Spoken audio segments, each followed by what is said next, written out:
ಗರ್ಭ ಸಂಸ್ಕಾರ ಬಗ್ಗೆ ಕೇಳಿದ್ದೀರಾ? ಯಾರು ಮಾಡಿಸಿದ್ದೀರಾ? ಓಕೆ, ಇದು ಬಿಡಿ. ಈಗ ಏನಾಗ್ತಾ ಇದೆ ಅಂದರೆ ಪ್ರಾಬ್ಲಮ್ ಏನಾಗ್ತಾ ಇದೆ ಅಂತ ಹೇಳ್ತೀನಿ. ಮಗು ಯಾವಾಗ ತಾಯಿ ಗರ್ಭದಲ್ಲಿ ಇರ್ತಲ್ಲ, ತಾಯಿ ಗರ್ಭದಲ್ಲಿ ಅಂದರೆ 12ನೇ ವಾರದಿಂದ ಹೇಳ್ಕೊಂಡು ಅದ್ರ ಮಗುವಿನ ಮೆದುಳು ಬೆಳೆಯೋಕ್ಕೆ ಶುರು ಆಗುತ್ತೆ. 12ನೇ ವಾರಕ್ಕೆ ಮೆದುಳು ಬೆಳೆಯೋಕ್ಕೆ ಶುರು ಆಗುತ್ತೆ. ನರ್ವಸ್ ಸಿಸ್ಟಮ್ ಸ್ಟಾರ್ಟ್ ಆಗೋದು ಬ್ರೈನಲ್ಲಿ, ಎಂಡ್ ಆಗೋದು ಪಾಂಸು ಮತ್ತು ಸೋತಲ್ಲಿ ಕಾಲ್ಗಡೆ.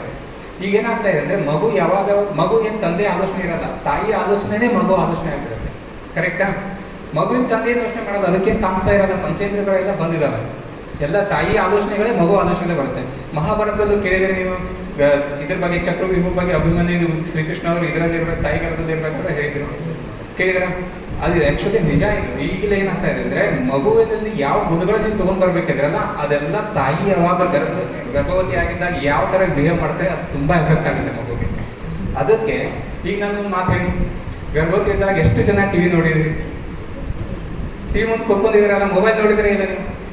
ಈಗ ಆ ಗುಣಗಳು ಮಗುಗೆ ಬಂದಾಗ ನಿಮ್ಗೆ ಕಷ್ಟ ಆಗ್ತಾ ಇದೆ.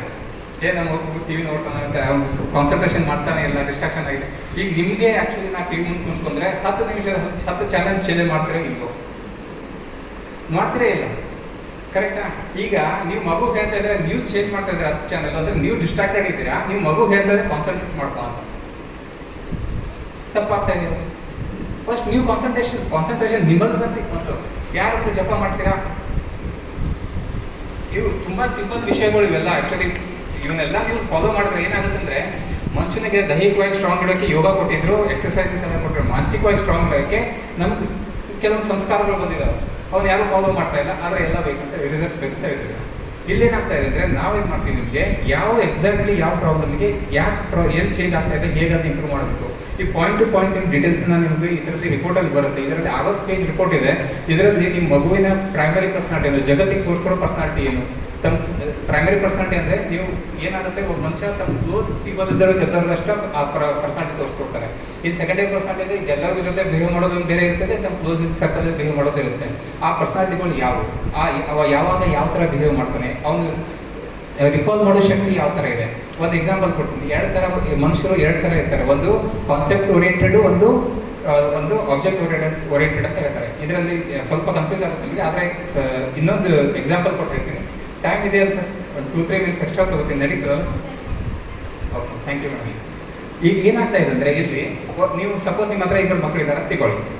ಈಗ ಒಬ್ಬರು ಆಬ್ಜೆಕ್ಟ್ ರಿವಲ್ ಇದ್ದಾರೆ, ಇನ್ನೊಬ್ರು ಕಾನ್ಸೆಪ್ಟ್ ರಿವಲ್. ಇವ್ರು ಏನು ಮಾಡ್ತಾರೆ, ನೀವು ಮಗುವಿಗೆ ನೀವು ಊರಿಗೆ ಹೋಗಿ ಬರ್ತೀನಿ ಅಂತ ಹೇಳ್ತೀರಾ. ಏನೋ ನಾವು ಊರಿಗೆ ಹೋಗಿ ಬರ್ತಾ ಇದ್ದೀನಿ, ಬೆಳಗಾಂ ಹೋಗಿ ಬರ್ತಿದ್ದೀನಪ್ಪ, ನಿಮ್ಗೆ ಬರ್ಬೇಕಾದ್ರೆ ಏನು ತೊಗೊಂಡ್ಬರ್ತೀನಿ ಅಂತ ಹೇಳ್ತಾರೆ. ಈಗೇನಾಗ್ತಾ ಇದೆ, ಇದರಲ್ಲಿ ಇಬ್ಬರು ಮಕ್ಕಳು, ಒಬ್ಬ ಮಗು ಏನು ಮಾಡ್ತಾನೆ, ಪಪ್ಪ ಏನೋ ತೊಗೊಂಡ್ಬರ್ತೀನಿ ಅಂತ ಹೇಳಿದ್ರೆ ತೊಗೊಂಡ್ಬಂದು ನೋಡೋಣ ಏನು ತೊಗೊಂಡ್ಬರ್ತಾರೆ ಅಂತ. ಇನ್ನೊಂದು ಮಗು ಏನು ಮಾಡುತ್ತೆ, ಪಪ್ಪ ಬೆಳಗಾಂ ಹೋಗ್ತಿದ್ದಾರೆ, ಪಪ್ಪ ಗೊತ್ತು ನನಗೆ ಬಂದೂಕ್ ಅಂದರೆ ಭಾಳ ಇಷ್ಟ, ಪಪ್ಪ ಬಂದೂಕೆ ತೊಗೊಂಡ್ಬರ್ತಾರೆ. ಅವು ಏನು ಮಾಡ್ತಾನೆ, ನೀವು ಹೋಗಿ ಬರೋಷ್ಟರಲ್ಲಿ ಒಂದು ಶೂಟಿಂಗ್ ರೇಂಜ್ ತಯಾರು ಮಾಡಿಬಿಡ್ತಾನೆ. ಫ್ರೆಂಡ್ಸ್ಗೆ ನಾವು ನಿಂತ್ಕೊಂಡು ಶೂಟ್ ಮಾಡೋಣ, ಇದು ನೋಡು, ಇದು ಹಿಂಗೆ ಇಷ್ಟು ಪಾಯಿಂಟ್ ಇರ್ತಾವೆ, ಇಷ್ಟು ಸರ್ಕಲ್ದಾಗಿದ್ರೆ ಇಷ್ಟು ಪಾಯಿಂಟ್. ಅವನು ನೀವು ಬರೋಕ್ಕಿಂತ ಮುಂಚೆ ಒಂದು ದೊಡ್ಡ ಕನಸು ಕತ್ಕೊಂಡು ಎಲ್ಲ ರೆಡಿ ಆಗಿಬಿಟ್ಟಿರ್ತಾನೆ. ನಾವು ಈವ್ನಿಂಗ್ ಬರಬೇಕಾದ್ರೆ, ವಾಪಸ್ ಬರಬೇಕಾದ್ರೆ ನೀವು ತಂದಿಲ್ಲ ಅಂತ ಹೇಳಿ ಬೈ ಮಿಸ್ಟೇಕ್ ಏನೋ ಬರ್ತಿದ್ರೆ ಅಂತ ತಿಳ್ಕೊರಿ. ಇಲ್ಲಪ್ಪ ಮರತೆ ತರೋಕ್ಕಾಗಿಲ್ಲ ಅಂತ ಇಬ್ಬರಿಗೂ ಕೋಪ ಬರುತ್ತೆ. ಆದರೆ ಈ ಮಗು ಯಾವ್ದು ಕನಸು ಕಟ್ಕೊಂಡಿದ್ದಾನಲ್ಲ, ಅವು ಆ ಕೋಪನ ಹ್ಯಾಂಡಲ್ ಮಾಡೋಕ್ಕೆ ಆಗಲ್ಲ. ನಿಮ್ಮ ಮೋಸ್ಟ್ ಆಫ್ ನಿಮ್ಮ ಮಕ್ಕಳು ಈ ಆಲೋಚನೆ ಮಾಡೋದು ಇದೇ ಥರ. ಯಾಕಂದರೆ ಅವ್ರು ಎಕ್ಸಿಕ್ಯೂಟಿವ್ ಇದ್ದಾರೆ ಮತ್ತು ಕಾನ್ಸೆಪ್ಟ್ ಡ್ರಿವನ್ ಥಿಂಕರ್ಸ್ ಇದ್ದಾರೆ. ಅದಕ್ಕೆ ಅವರನ್ನು ನೀವು ಮುಂಚೆನೇ ಅರ್ಥ ಮಾಡ್ಕೊಂಡ್ರೆ ಇವ್ರಿಗೆ ಯಾವ ಥರ ಕಲಿಸ್ಬೇಕು.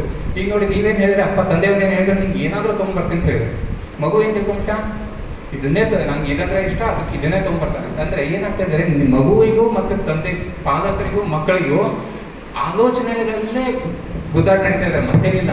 ನೀವು ಅವ್ರನ್ನ ಅರ್ಥ ಮಾಡ್ಕೊಳಕ್ಕಾಗ್ತಾ ಇಲ್ಲ, ಅವ್ರನ್ನ ಅಭಿಲಿಟಿನ ನಿಮ್ಗೆ ಅರ್ಥ ಮಾಡ್ಕೊಳಕ್ಕಾಗ್ತಾ ಇಲ್ಲ. ನಿಮ್ದು ಏನೋ ಆಸೆ ಆಕಾಂಕ್ಷೆಗಳು ಇದ್ದಾವೆ, ನಿಮ್ಮ ಆಸೆ ಆಕಾಂಕ್ಷೆಗಳು ಎಷ್ಟು ದೊಡ್ಡದಿದ್ದಾವೆ, ಆದರೆ ಮಗುವಿನ ಅರ್ಹತೆನೇ ಎಷ್ಟಿದೆ. ಈ ನಡು ಗ್ಯಾಪ್ ಇದೆಯಲ್ಲ, ಈ ಗ್ಯಾಪನ್ನು ಯಾರು ಫಿಲ್ ಮಾಡೋರು? ಇದನ್ನು ಫಿಲ್ ಮಾಡೋದೇ ನಾವು.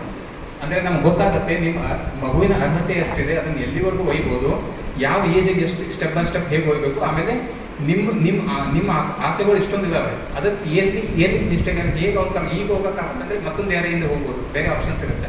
ಯಾವ್ಯಾವ ಥರ ನೀವು ಅವರಲ್ಲಿ ಇಂಪ್ರೂವ್ಮೆಂಟ್ ಮಾಡ್ಬೋದು. ಇದನ್ನು ನಾವೆಲ್ಲ ಕೂತ್ಕೊಂಡು ಪ್ರತಿಯೊಬ್ಬರು ಪಾಲಕರ ಜೊತೆ ಮಗುವಿನ ಜೊತೆ ಮಿನಿಮಮ್ 1 ಅವರ್ ಸ್ಪೆಂಡ್ ಮಾಡ್ತೀನಿ. 1 ಅವರಿಂದ 2 ಅವರ್ಸ್ ನಾವು ಸ್ಪೆಂಡ್ ಮಾಡ್ತೀವಿ.